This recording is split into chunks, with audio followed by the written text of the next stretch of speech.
Det er ikke uetisk, at vi er til stede, når at vi giver borgerne alenetid under bruserne eller blæfri tid. Vores borgere er vokset op med at være afhængige af andre menneskers hjælp. Det vi kan gøre, det er, at vi kan gøre os så usynlige, som det er muligt, så de har en følelse af at være alene. Alenetid under bruseren eller alenetid i spabadet kan også være det, at vi som personale er uden for deres intimsfære, sådan at de har noget bevægelsesfrihed. Vi kan sidde med ryggen til, vi kan sidde bag ved dem og være stille. Fri tid betyder ikke, at vi skal ud og hente flere ressourcer, men hvis vi tænker anderledes, så når vi i plejesituationerne starter med at tage blæen af borgeren som det første, og så vasker dem ned, så er der tid, mens at alt andet pleje bliver gjort til at give dem den her frihedsfølelse, det må være at få blæen af. Fritid.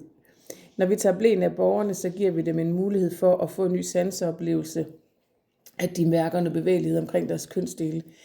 Det er ikke nødvendigvis, fordi vi tænker, at alle borgerne de har et behov for at røre ved sig selv, eller ved, at de kan det.